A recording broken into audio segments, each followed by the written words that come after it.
There is absolutely no advantage to being shy. Zero. In the real world, shyness is not seen as charm or politeness. It functions as an invisible tax that the person pays every day. It is as if the shy person accepted paying an extra tax for emotional security. But the cost of this is seeing money go into the pocket of those who had the courage to speak. The big problem is that many people confuse shyness with humility. But, in practice, the job market and the business world do not reward silence. Imagine an exemplary employee, the one who delivers everything on time, makes perfect reports, but who, at the time of the meeting, hides behind the notebook. He expects his work to speak for itself. Unfortunately, work does not have a mouth. It is the person who speaks. And if this person does not announce what they did, the loudmouth next door presents the idea and takes the credit. Consequently, the promotion. Shyness acts, literally, as a lock that prevents wealth from entering. It blocks the negotiation of a better salary, prevents the person from charging a fair price for a service, and causes them to lose investment opportunities for fear of asking a simple question to the bank manager. Here enters the most important metaphor: the difference between the protagonist and the extra. Financial life can be as a movie. The extra is the one who is in the scene but has no lines, does not interfere with the plot, and most importantly, receives the lowest fee. He is safe, no one will criticize him, but he will never win the main prize. The shy person is like an extra in their own bank account. He lets the economy, the boss, or the government decide his destiny. The protagonist, on the other hand, is the one who assumes the risk. He might fluff his lines, he might stumble, but he is the one who moves the story forward. To achieve financial independence,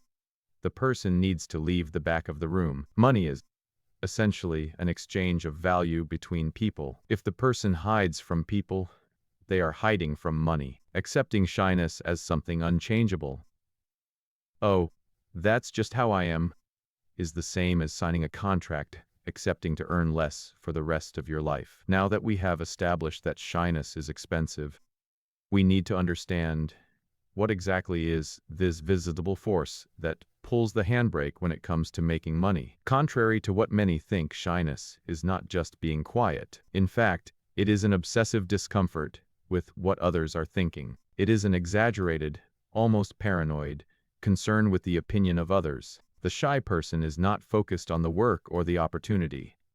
He is focused on himself and the fear of being evaluated. Imagine the shy person's brain as an overprotective and defective security system. Faced with any social situation, whether asking for a discount or presenting a project, this system triggers a humiliation danger alarm. To avoid this imaginary risk, the brain creates a kind of emotional hole. The person jumps into this hole and hides. Inside there it is safe, warm, and no one sees you. But guess what also doesn't enter this hole? Opportunities, clients, and money. The paralysis generated by shyness is, basically, the brain choosing the safety of invisible failure instead of the risk of visible success. And does this come from? It is not just a personality flaw.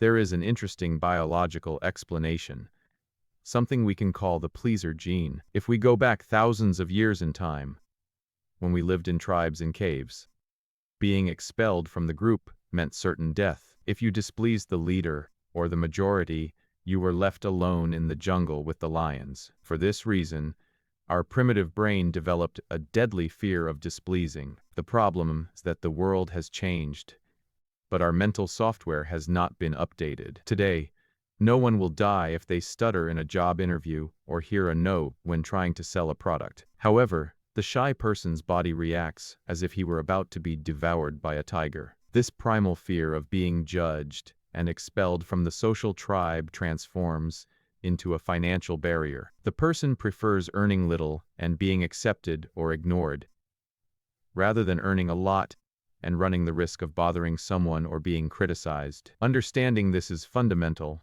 Shyness is a biological defense mechanism that has become obsolete. It protected our lives in prehistory, but today it only protects our poverty. To solve the problem, We need to dig a little deeper and find the root of this evil. The brain is trying to save the person from a danger that no longer exists.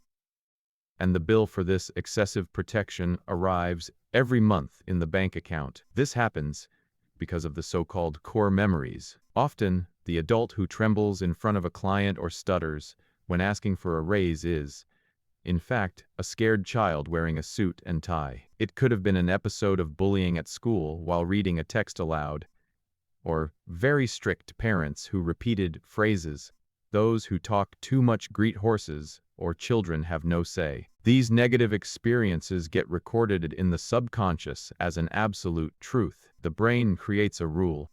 Speaking is dangerous. Years later, when this person needs to record a video to sell their product or lead a team, that old memory pulls the handbrake. The person is not reacting to the present, but rather to a trauma from the past that continues sabotaging their financial future. Now, let's address a controversial but revealing point.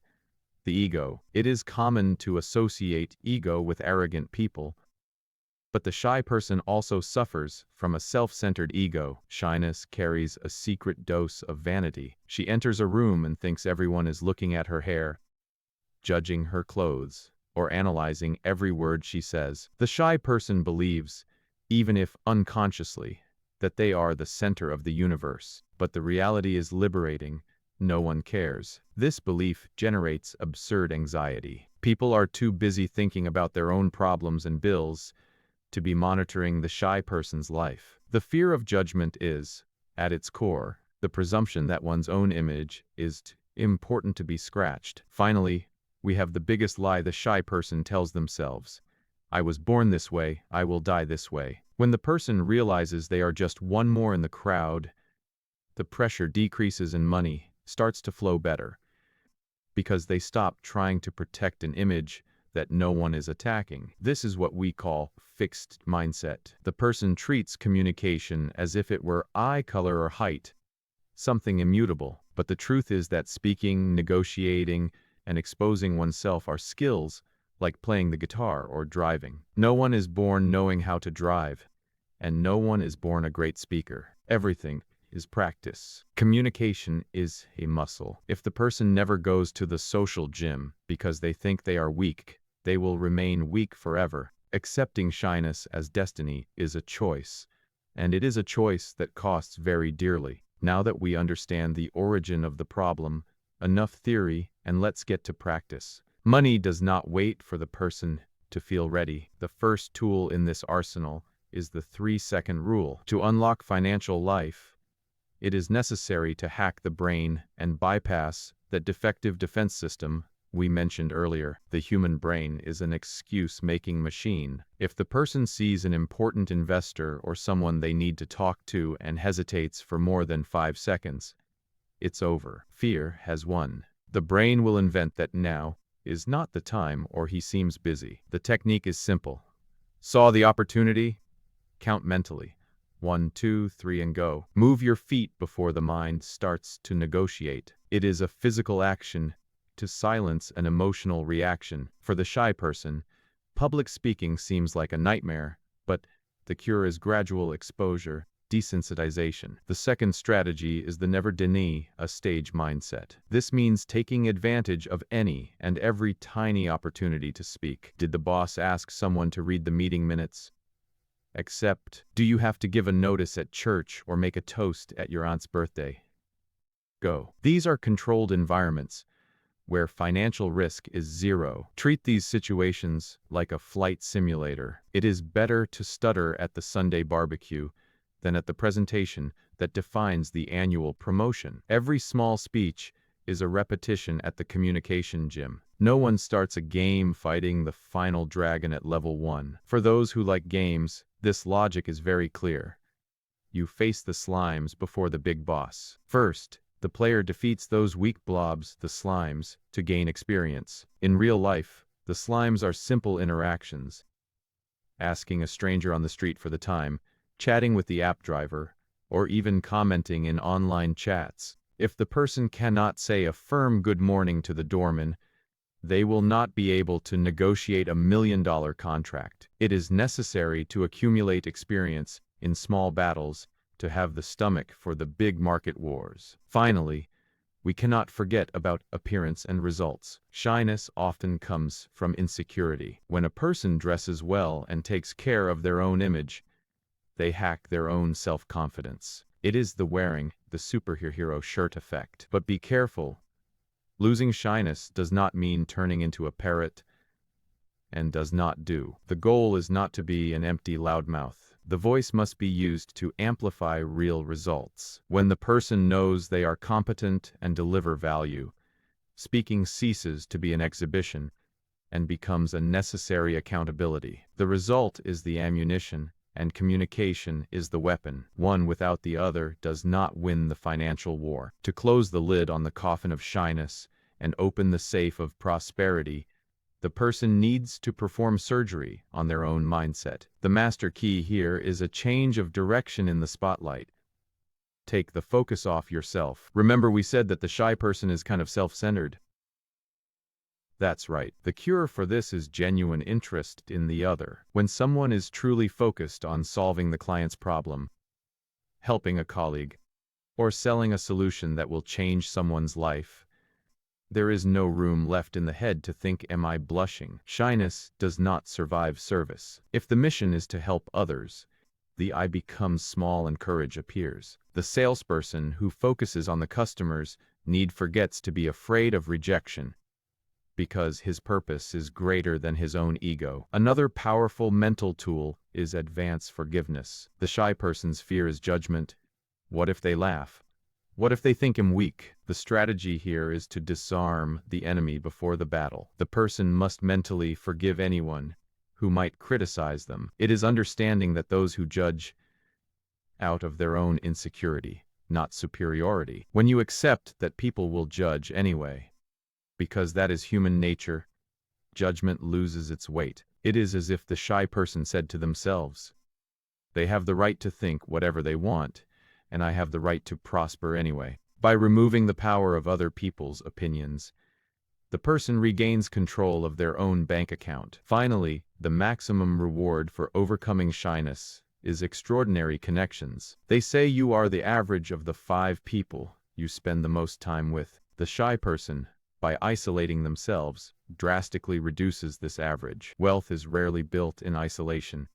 It is a team sport. Overcoming the fear of speaking allows access to mentors, partners, and investors who have already reached where the person dreams of being. Books teach a lot.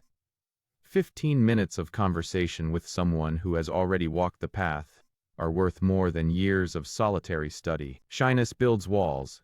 Communication builds bridges. And it is across these bridges that great opportunities, million-dollar businesses, and the life the shy person dreams of, but only the brave achieve, pass. At the end of the day, the choice is simple.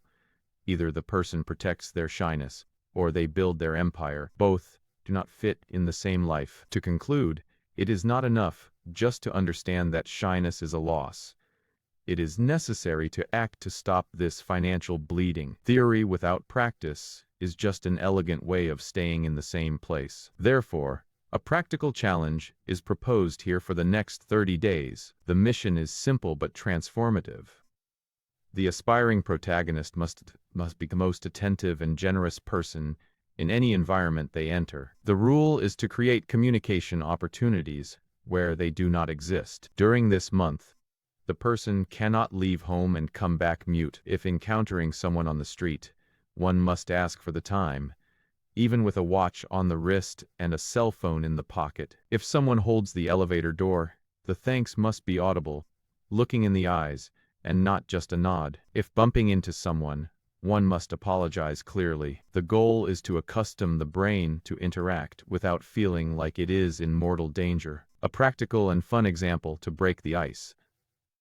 The next time going to a fast food place, instead of just robotically ordering number 1, the person should ask the attendant, "Which sandwich do you prefer, or would you eat right now?" This humanizes the interaction, takes the person off autopilot, and trains improvisation skills. Each of these small interactions is a repetition in courage training. The final truth is that the cure for shyness, and consequently, the key to unlocking financial life, is hidden exactly in the place where the person is most afraid to go. It is in the dark cave that the treasure is kept. If the person spends their life avoiding the cave, so as not to encounter the dragon, they will also never find the gold. Facing this social dragon, enduring momentary discomfort, and exposing oneself to the world is the non-negotiable price paid to live a life of abundance. Money, partnerships, and success are on the other side of fear.